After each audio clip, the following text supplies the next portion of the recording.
జీవి ఏంటమ్మా అలా పాతేశారు? మా వైజాగ్ బీచ్ లో లోపల ఇసుక లోపల ఇలా ఏంటమ్మా? మ్యూజిక్ సిట్టింగ్ అని పిలిచారు సార్, పాపేశాడు సార్. ఈ అనిల్ చూస్తే వణికేచేస్తుందమ్మా. ఏదో ఒకటి అడుగుతాడు. నాకు తెలిసి పటాసప్పుడు బానే ఉన్నాడు సార్. మీరే బాగా ప్యాంపర్ చేశారు. నేను పాడతా దగ్గర నుంచి ఈయన్ని పాతేసే దాకా తీసుకొచ్చారు. సార్ సార్ సార్ సార్ ఏంటి ఏంటి ఏంటి సార్, సార్, సార్, అక్కడ చూడండి.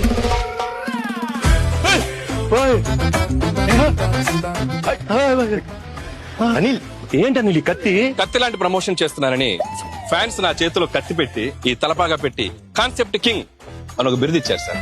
కానీ ఈ కత్తి చూడగానే ముహూర్తం రోజు ఒక కత్తి లాంటి ఒక వైరల్ ఐడియా చేయాలని. కానీ ఎన్ని ఎన్ని ఎన్ని ఐడియాలు నేనే ఇవ్వాలి. ఒక ఐడియా మీరు ఇవ్వచ్చు కదా. కత్తి లాంటి ఐడియా ఇస్తానమ్మా.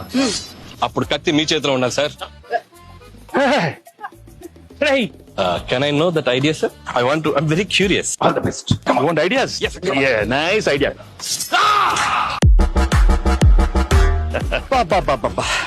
రావిపూడి రక్తంతో విజయ తిలకం దిద్దిన వెంకటేష్ గారు. ఎలా ఉంది అనిల్? వైరల్ ఫీవర్ వచ్చేలా ఉంది, నేను బయలుదేరా. ఆగమ్మా నీళ్ళు. ఈ సినిమాలో ఇంకో హీరో ఉన్నాడు, మరి నాతో తిలకం పెట్టించుకోవాలి. వీర తిలకం అమ్మాయిలు కదా పెట్టాలి. ఇద్దరులో ఒక్కరు పెట్టండి ప్లీజ్. ఇద్దరం పెడతాం.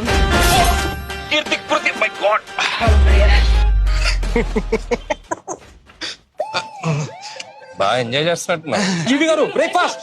వద్దురా, నా కడుపు నిండిపోయింది.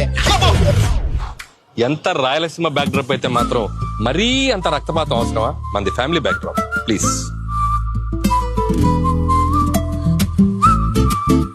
మేమంతా ఇప్పుడు కలిసాం, వచ్చే సంక్రాంతికి మిమ్మల్ని కలుస్తాం.